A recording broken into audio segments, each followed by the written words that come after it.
맞습니다. 아시아나항공과 관련해서 한번 물어보겠는데요. 지금 수출은행은 산업은행과 함께 이제 아시아나항공의 주채권단에 포함되어 있잖아요. 그래서 아마 이 내용을 잘 알고 있으리라고 생각하는데, 지금 예비 입찰이 지금 열리지도 않았는데 현재 이 매각과 관련된 상황이 지금 냉랭하잖아요. 뭐 2조 5천억에 달하는 그 비싼 몸값과 M&A 시장이 또 얼어붙었고, 또 최근 뭐 일본이나 뭐 다른 또 홍콩이나 이런 문제들 되면서 항공업계의 여팡이 매우 좀 어려워지고 그러다 보니까 이제 인수 분위기가 쌀쌀한데요. 이와 관련돼 가지고 지금 여전히 산업은행이나 이제 금융위원회는 분리매각은 없다는 입장을 계속 고수를 하고 있고, 또 채권단도 통매각을 하는 것이 원칙이라고 하는 것을 확인을 하고 있는데, 그럼에도 불구하고 좀 그 투자은행과 같은 분야에서는 아마 유찰될 것 틀림없기 때문에 분리매각이 불가피할 것이다 하는 이런 뭐 좀 설을 흘리고 있고 좀 그렇거든요.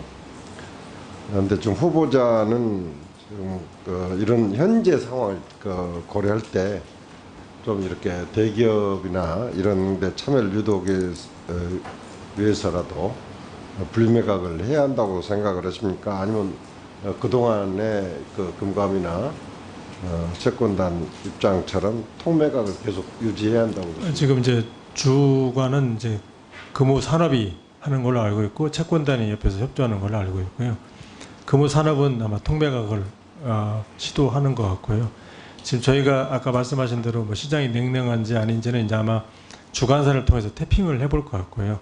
그래서 일단은 금호에서 통매각을 한다고 하니 일단 한번 시도를 해보고, 그게 이제 여의치 않거나 아니면은 시장이 냉랭하다 하면 주관사와 아마 상의를 할 수 있지 않을까 생각이 되는데, 아직 저사연 내용까지는 보고를 받았습니다.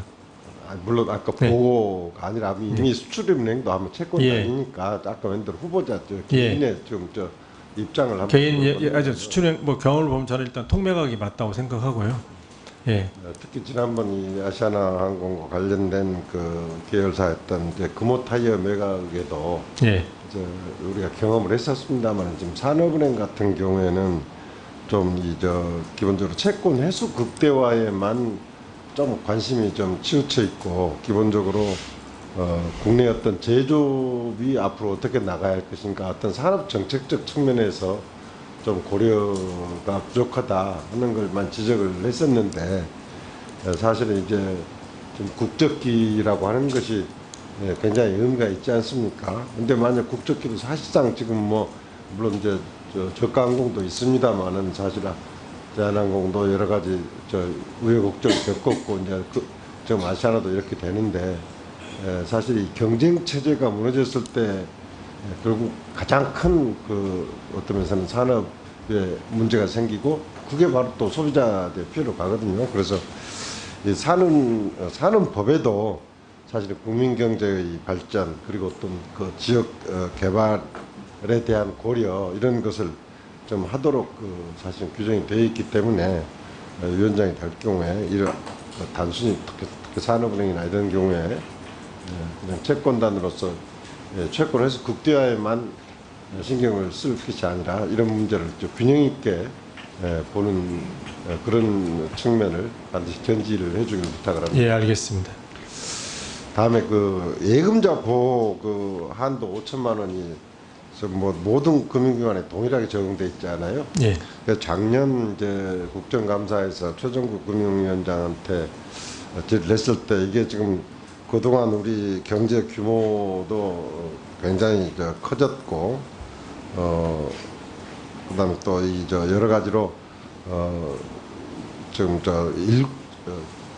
업종별이나 이런 거 차등 없이 일괄해서 다 5천만 원 하는 것이 좀 문제는 있어서 좀 이거 공론화할 필요가 있다고 답변을 했었는데, 사실상 그 뒤로 어떤 공론화 없이 지금 이제 나가게 됐는데, 지금 아시다시피 2001년부터 지금까지 벌써 거의 20년이 다 됐는데, 그때하고도 상황이 많이 변했잖아요. 뭐 우리 GDP는 뭐 너무 많이 커졌고, 또 은행 예금 중에서 이게 커버되는 것이 2001년에는 한 33.2%였는데 지금 한 28.8%밖에 안 된단 말이죠. 또 여러 가지로 지금 현재 금융시장에 있어서 일단 우리 예금자들이 운영하는 데 있어서 상당히 제약도 많이 있고, 그래서 이 부분은 좀 지난번 최종구 위원장이 이야기한 것처럼 좀 공론화해서 논의할 필요가 있지 않느냐. 물론 일부 보험료도 좀 인상되는 문제도 있겠고 그러겠지만 사실 워낙 그동안의 규모가 커졌기 때문에 충분히 사실은 그럴 여력이 있다고 생각하는데, 좀 거기에 대해서는 우리 후보자 입장은 어떻습니까? 네, 말씀하신 취지를 잘 알고요. 제가 취임하게 되면은 말씀하신 대로 한번 고민해 보겠습니다. 네. 아까 특히 뭐 KDI에서도 그런 영역 결과를 내놓았던 논 적도 있는데, 예. 약간 공식적으로 좀 공론화를 해달라는 겁니다. 뭐 그냥 혼자 생각만 가지고 있지만. 예, 알겠습니다. 예.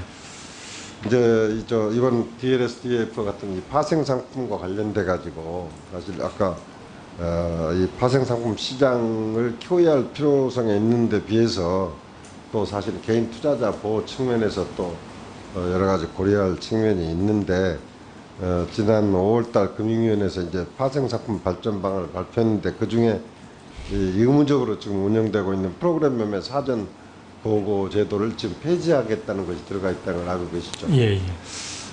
그런데 결국 이 파생 상품 시장을 활성화하기 위해서는 이러한 조치가 분명히 필요한데, 또 개인 투자자 보호가 약화되는 그 위험성이 있지 않습니까?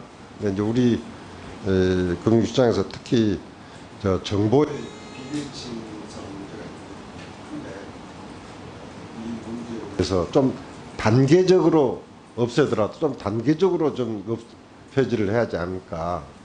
비록 우리나라밖에 없는 제도이긴 하지만 지금 이 DLF 사태로 우려하고 있는 이 투자자들을 생각한다면 조금 더 이것을 즉각 폐지보다는 좀 단계적으로 이렇게 하는 방안을 고려할 필요가 있다고 생각하는데, 그건 어떻게 생각하는지. 예. 어떻게 생각하십니까? 아니, 그게 견해가. 말이 또 시장이 근데 하여간 어쨌든 그 말을 아침에 이제 같이 고민을 했고요. 좋은 말씀 약간 잘 새겨서 한번 고민해 보겠습니다.